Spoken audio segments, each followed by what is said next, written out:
She looked me dead in the eye and said, "Get out of this house or I'm calling the cops." And she meant it. My own daughter. In the home I built with my bare hands. I didn't scream. I didn't beg. I just walked away with the deed in my purse and a plan in my heart. And what I did next, well, it changed everything. If you've ever felt unappreciated, betrayed by family, or told you're just in the way this story is for you, drop a comment if you've ever been pushed aside when all you gave was love. Don't forget to subscribe because the next story might just be your story too. And if this touches you, share it with someone who needs to remember quiet doesn't mean weak. It was 6:17 on a Wednesday evening when my daughter Haley looked me in the eye and said the words I never thought I'd hear from my own child. "Get out of my house, or I swear to God I'll call the cops." I was standing in the kitchen, barefoot, a dish towel still in my hand, dinner half cooked on the stove. The pot roast, her favorite when she was little, was still simmering, the gravy just starting to thicken. I thought maybe she was joking, or angry, or tired. She wasn't. She held her phone up, thumb hovering over the dial pad. Her hands didn't shake. Mine did. "I'm not kidding, Mom. Either leave or I will have you removed." I wish I could tell you I screamed, threw something, demanded to know what the hell was wrong with her. But I didn't. I just stood there staring at this woman I raised, wondering where the little girl had gone, the one who used to cry when I left her at kindergarten, the one who once whispered, "You're my favorite person in the world, Mommy." That little girl wasn't here anymore. I walked past her slowly through the living room I had vacuumed just that morning, past the fireplace mantel where she kept a photo of us, me, her, and her late father back when love still lived in this house. I stepped outside into the cool air. The sun was setting low over the cul-de-sac, casting long orange shadows across the driveway. And then I did the one thing she didn't expect me to do. I didn't beg. I didn't cry. I didn't ask where I was supposed to go. I pulled out my phone and dialed a number I hadn't used in years. Ben Carter came, the voice on the other end, my late husband's best friend and longtime attorney. "Ben," I said, my voice steady, "I need to talk. Tonight. Because my daughter thought I had no one. She thought I had no place to go. But what she didn't know was this: I still had the deed. I still had the will. And now I had a plan. And that was the night I stopped being invisible. As I walked away from that house, the same one I helped dust that morning, the one where I scrubbed the baseboards on my knees just last week, my mind wandered back to where it all began. Not with Haley's threats, not even with the pot roast left untouched on the stove, but with Paul. It was 1984. I was 24 and married to a man who had more dreams than dollars in his pocket. Paul Jennings was a firefighter, strong, humble, the kind of man who called his mother every Sunday and still opened doors for me 15 years into our marriage. I was a school librarian. We didn't have much, but we had each other, and we had big plans. That year, we bought a creaky old fixer-upper outside of Austin. The roof leaked, the kitchen floor sloped, the yard was more weeds than grass. But the first time we stepped inside, Paul turned to me and said, "It's got good bones, just like us." We sanded, painted, patched, and planted. We couldn't afford contractors, so we did it all ourselves, evenings after work, weekends, holidays. I remember us repainting the living room one 4th of July, while fireworks popped in the distance. Paul balanced on a ladder, humming old George Strait songs.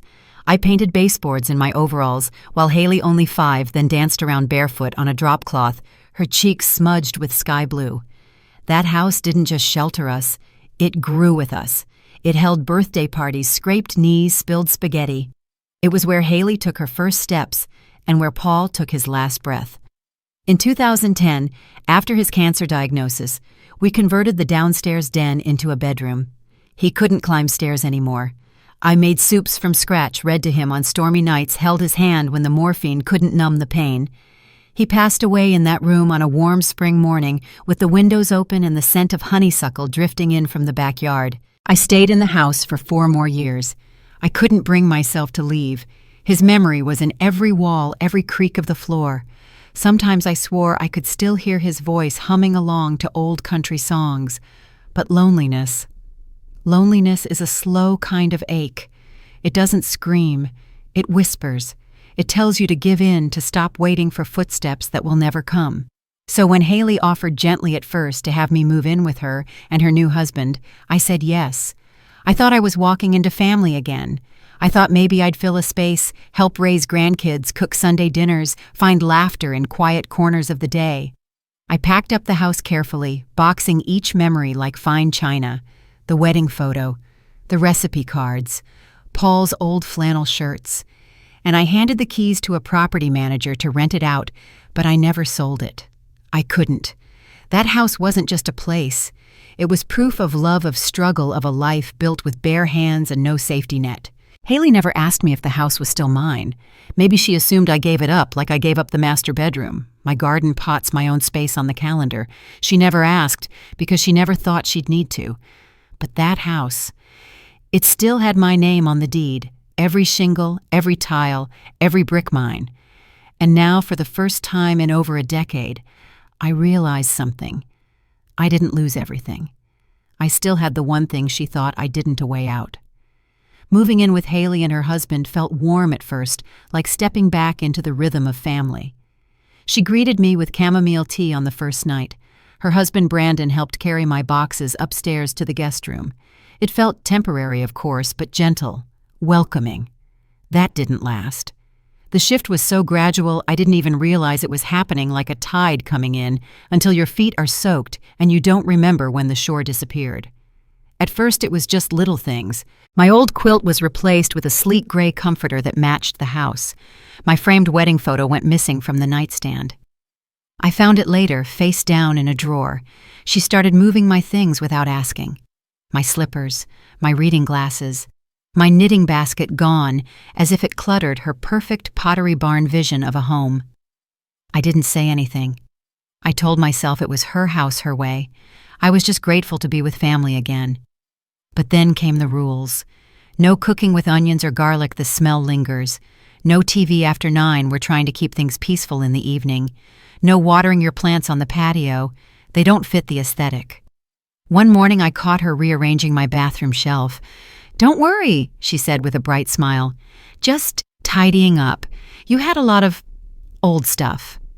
I stared at her for a long moment and nodded, even though it felt like a quiet kind of theft. But I kept helping. I cooked, I cleaned. I packed their lunches when they ran late. I ironed Brandon's shirts. I swept the porch, folded the laundry tighter than necessary, and never once asked for thanks. Not because I didn't want it, but because I didn't expect it anymore. I had become useful, but not valued. Then came the moment I will never forget. It was late. I had come downstairs for a glass of warm milk, something I always did when I couldn't sleep. The kitchen light was off, but I heard voices coming from the living room. Haley and Brandon were talking just low enough to assume I wasn't there. "She's always around," Haley muttered. "It's like she's haunting the place." Brandon mumbled something I couldn't hear. "She drains me," she continued. "It's exhausting, like emotional clutter, like background noise with needs. Emotional clutter. That's what I had become. Not a mother, not a person. Just clutter." I stood in the dark, clutching the glass of milk with trembling fingers, and I felt something crack inside me. It wasn't heartbreak, I'd already felt that. It was something quieter, colder. A shift. I didn't walk into the room. I didn't cry. I turned around and climbed the stairs in silence. That night I sat on the edge of my bed and stared at the ceiling. I thought about all the things I'd let slide. The way she called me by my first name in front of her friends. The times she rolled her eyes when I made conversation at dinner. The way she introduced me once as my mother who's staying with us. For now, like I was some stray cat she hadn't figured out how to rehome. I thought about Paul. About how he used to say, "You're the strongest woman I know, Clara. You just don't act like it yet." And I realized I had given her permission. Every time I stayed silent, I gave her more room to believe I had no boundaries, no backbone, that I was too soft or too old to stand up straight. But that wasn't true. I hadn't lost my strength. I had just stored it, quietly, carefully, for the right time. And maybe that time had come. The very next morning, Haley snapped. I had dropped a plate in the kitchen, a cheap white ceramic one she probably bought in bulk, and it shattered on the tile floor. She stormed in. "What did you do now?" she barked. "I'm sorry, I don't. Just stop. You need to know your place. You think because you're old, you're entitled to anything, my place." She kept going, words sharp like shards from the broken plate. "You act like this house is some kind of reward for folding towels and boiling chicken. You think being passive-aggressive earns you a bed here?" And then she said it. Calm, controlled, cruel. "If you don't get out of this house, I'll call the police." I stood still. For a second I thought the floor might open beneath me, but no, it didn't. Because I wasn't falling. I was rising. I looked at her. Really looked at her. The woman I raised who once clung to my hand during thunderstorms, who used to whisper, "Don't leave me," when I tucked her in. She was gone. In her place was someone colder, sharper, calculated. And I was done shrinking. I didn't yell. I didn't plead. I stepped over the broken plate, walked upstairs, and locked the door behind me. Then I reached into the back of the closet, pulled out a fireproof box, and opened it with the old brass key I kept on a ribbon tucked into my bra. Inside was my name, my history, my leverage, the deed, the title, the tax records, the proof. She thought I had nowhere to go. But what she didn't realize, not for 1 second, was that I still owned the ground beneath her feet, and soon I'd remind her exactly what that meant. That night, while the house slept, I sat on the edge of the bed and opened the fireproof box with slow, deliberate hands. Inside was everything Haley had forgotten, or maybe never knew. The original purchase agreement from 1984, signed in blue ink by Paul and me. Our marriage certificate, his death certificate, and the deed to the house, our house, in my name alone. Not hers, not Brandon's, not anyone else's. The house she stood in, the floor, she walked across the kitchen, she snapped at me, from all of it was mine. I laid the documents out like a battle map across the bed. My fingers moved slowly, brushing the edges, as if touching the past could somehow protect me in the present. I wasn't angry. I wasn't hurt, not anymore. I was clear. The next morning, after Haley left for her yoga class and Brandon retreated to his office upstairs, I slipped out quietly and drove to the one person I knew I could still trust. Ben Carter Paul's best friend, our family attorney for nearly 4 decades. Ben opened the door of his small law office wearing the same kind of cardigan Paul used to wear, glasses sliding down his nose and a mug of lukewarm coffee in hand. "Clara Jennings," he said, surprised but warm. "It's been too long. I need help," I told him. "Not advice. Action." His brows lifted slightly. "Come in."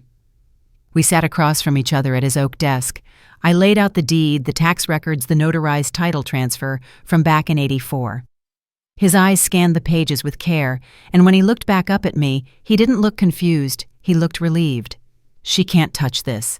The house is yours, Clara.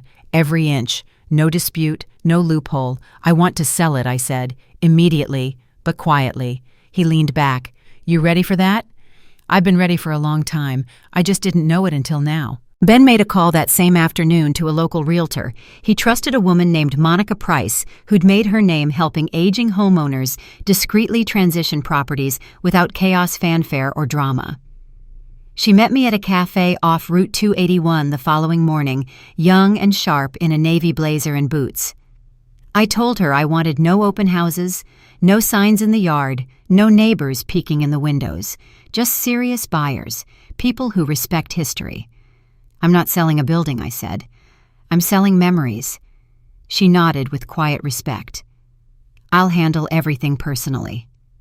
While she arranged photos, listings, and private viewings, I returned to the house, but not as a resident, as a strategist.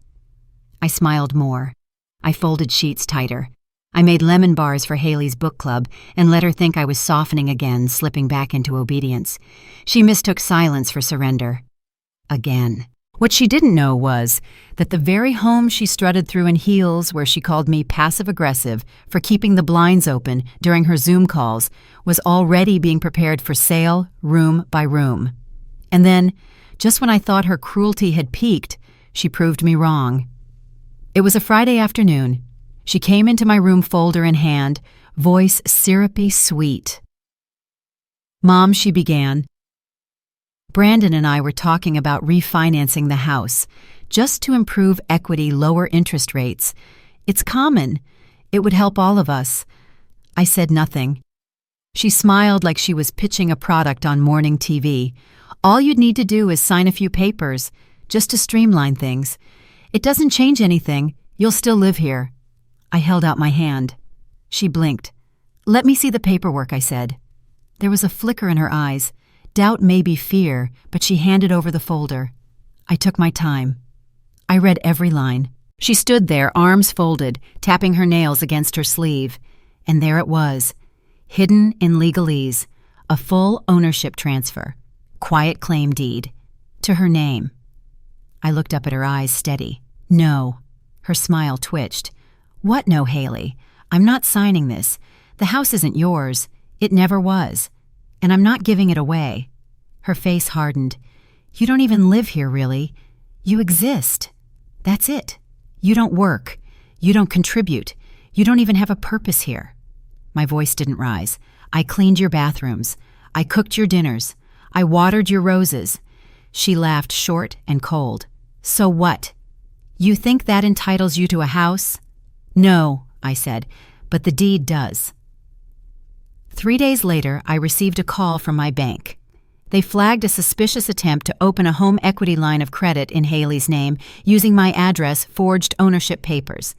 The bank had denied it but notified me immediately. I asked them to fax me the application. And there it was, her signature, her claim that I was incapacitated, and she was now managing my estate. That wasn't just disrespect, that was fraud. I didn't yell, I didn't confront her immediately. I called Ben. We filed the paperwork. Then I called Monica. Listed, I said. No delays, no mercy. That evening I sat on the back patio beneath the string lights I once hung with Paul. The air smelled like basil and concrete. I sipped tea from a chipped mug Haley once told me to throw away. My hands were steady. My spine was straighter than it had been in years. I wasn't afraid anymore. She had spent so long talking at me, not realizing that I had been listening all along. Not just to the insults, but to the silence between them. The way Brandon never looked at me. The way she always said we when it came to the house. The way no one said thank you anymore. She thought I was wallpaper, a burden, emotional clutter. But I was the foundation. And now I was shifting. 2 days later, Monica called. We have 3 offers, all cash. One's from a young couple, another from a woman relocating from Seattle. But one stood out. Her name's Margaret. She's a retired teacher, recently widowed, wants to tend the garden. Said she saw the listing and just felt something. I know the feeling, I whispered. Margaret's offer is fair and clean, Monica continued. No contingencies. Wants to close fast. Accept it.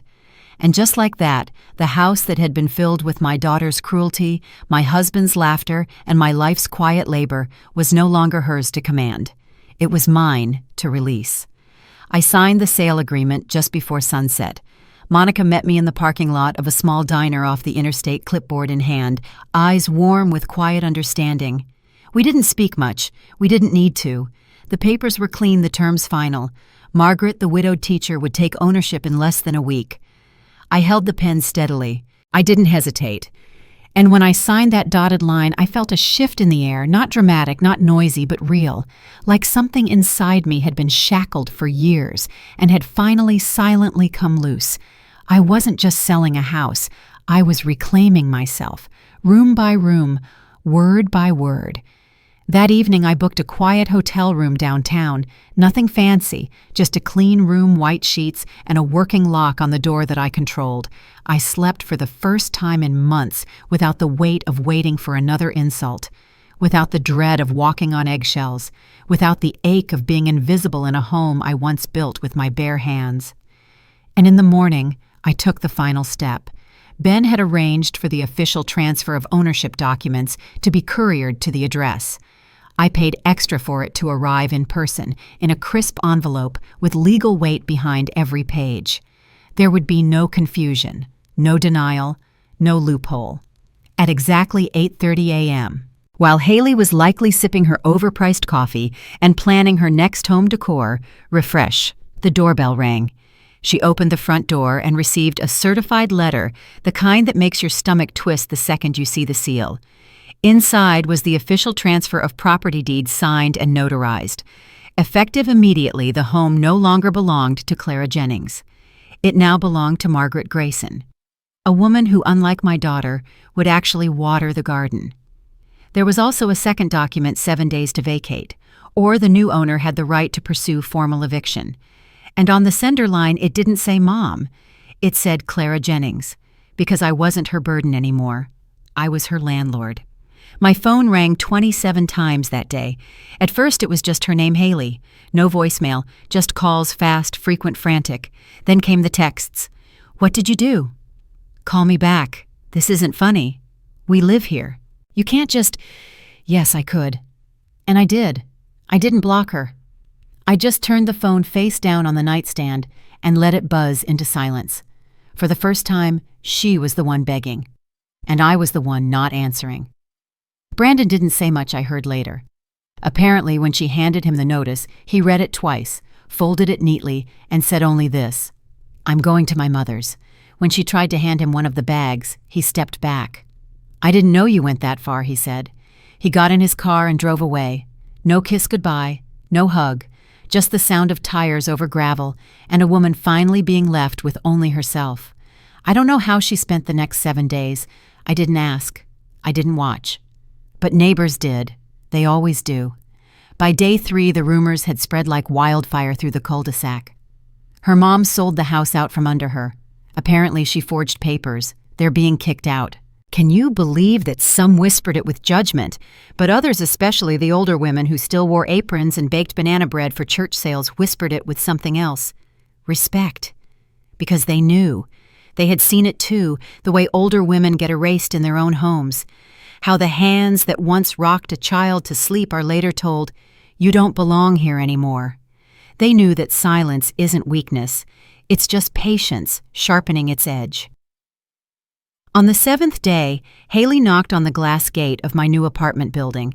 I was on the 17th floor watering the herb garden I had started on the balcony, basil, thyme, and mint. Always mint. Paul used to crush the leaves between his fingers and say, "Smells like summer." The intercom buzzed. I checked the camera. There she was. Her hair was messy, lips cracked, eyes red like she hadn't slept all night. "Mom," she said into the speaker, "please, just let me talk to you, please, just for a minute." I didn't answer right away. I watched her shift on her feet, adjusting the strap of a worn duffel bag on her shoulder. "Just until I figure things out," she whispered. "I have nowhere else to go." I stepped out onto the balcony. She looked up. And for a second, just one, her face lit up with hope, the kind of hope that makes you wish you didn't have to be the one to extinguish it. We stared at each other, and I remembered every insult, every slammed door, every moment I let her mistake my love for weakness. And then with a steady voice, not bitter, not angry, just firm, I said, "Don't ever think you can fool an old woman, especially not your mother." Her smile faded. She nodded slowly like she understood finally what she had truly lost. And I closed the curtain, not with rage, not with revenge, but with relief. The next morning, I signed the final closing papers and received confirmation that the wire transfer had been completed. The funds, every single dollar, had cleared. I stood in the kitchen of my new place, made myself a cup of mint tea, and looked out over the skyline. I wasn't angry. I wasn't bitter. I was home, paid for in full, owned entirely in my name. No one yelling, no one watching me over their shoulder, no one telling me how to exist. Just me, a potted garden, and a long overdue peace. People ask me sometimes if I regret it, if I feel guilty for what I did. "She's still your daughter," they say. "Family is family." And I smile gently and say, "So is dignity." I didn't take revenge. I took back what was mine. I didn't scream. I just remembered who I was before she forgot. They say silence can be deafening, but I've learned something different. Silence, when it's yours, is a kind of music. In the weeks after the house was sold and Haley was gone, I settled into my new apartment, like I had been waiting for it all my life. It wasn't grand. 2 bedrooms, hardwood floors, a modest kitchen that smelled like fresh varnish and lemon oil. But it was mine, paid for in full, not a cent of debt hanging over my head, and not a single person breathing down my neck telling me where to put my teacups. For the first time in years, I could breathe deeply, freely, without apology. I started new routines, simple things. I woke up early, opened the windows to let the morning air in. I took walks around the neighborhood, nothing fancy, just me and my shadow stretching across the sidewalk. I discovered a little bookstore down the block, run by a retired professor and his wife. Every Wednesday, I'd sit in the back corner with a cup of chamomile tea and read whatever caught my eye. I wasn't lonely, not in the way people fear, because for the first time in a very long time, I wasn't sharing space with someone who needed me to disappear in order to feel powerful. I didn't have to shrink to apologize for my presence or to justify why I existed in a home I once built with love.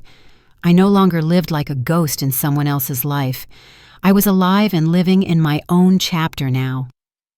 One evening just after dusk, I stood on the balcony watering my little herb garden, mint of course, but also rosemary and basil. The city lights shimmered below like reflections of the stars above. A soft breeze moved through the leaves, and for a moment I closed my eyes and imagined Paul beside me, humming under his breath like he used to. I miss him still. I always will. But I don't ache for him the way I used to, because in some quiet, sacred way, I feel like I honored him, not just by keeping the house, but by knowing when to let it go. Some nights the phone still buzzes. Haley's name lights up the screen, every so often a voicemail, a text silence followed by another attempt.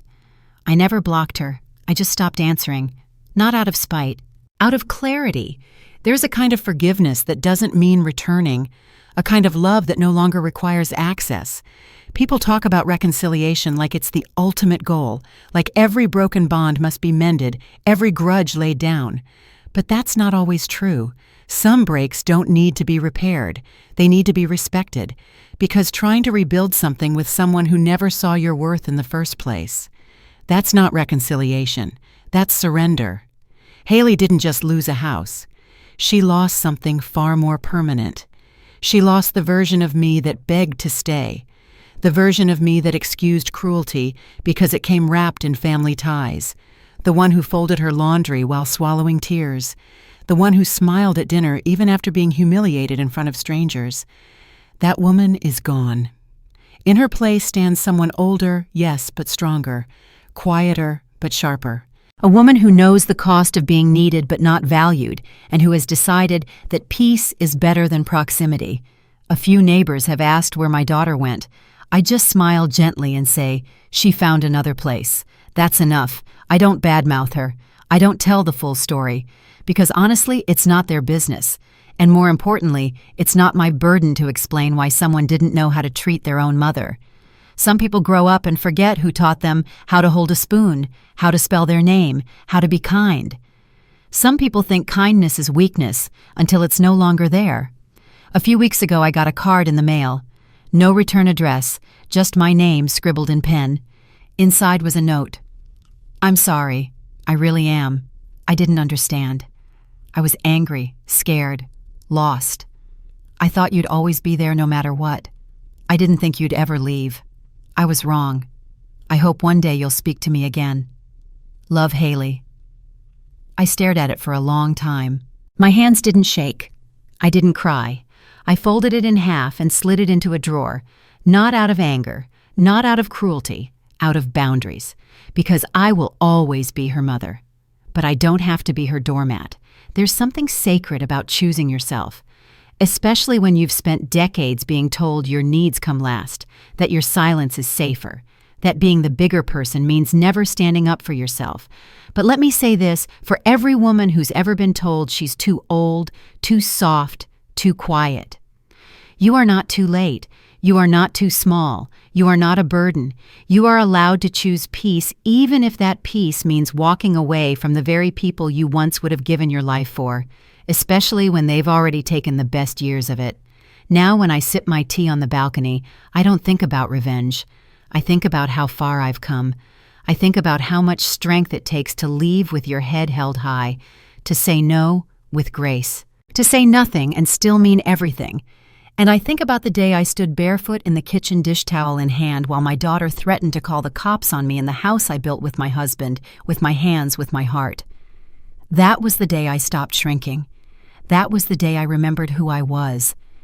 And that's the day I started becoming who I am now. Not a ghost, not a guest, not a freeloader, not her mother under her terms, just Clara Jennings, homeowner, widow, survivor, and finally free. There comes a point in life when silence stops being peace and starts becoming permission. I used to think being a good mother meant giving until there was nothing left of me, my space, my time, my voice. But I've learned that love without respect is just control in disguise. And sometimes the most loving thing you can do is walk away, not out of hate, but out of truth. You see, dignity doesn't always come with applause. Sometimes it comes quietly when you finally say no more. I'm not too old to protect my peace. I'm not too late to start again. And neither are you. If you've ever felt like your kindness was mistaken for weakness, if you've ever kept quiet just to keep the family together, I want you to know you still matter. You still have a voice. And you still get to choose how your story ends. Tell me, have you ever had to reclaim your worth? Drop a comment below. Your story might help someone else find their strength too. And if this touched your heart, don't forget to subscribe. Because here, we don't just tell stories we remember out loud.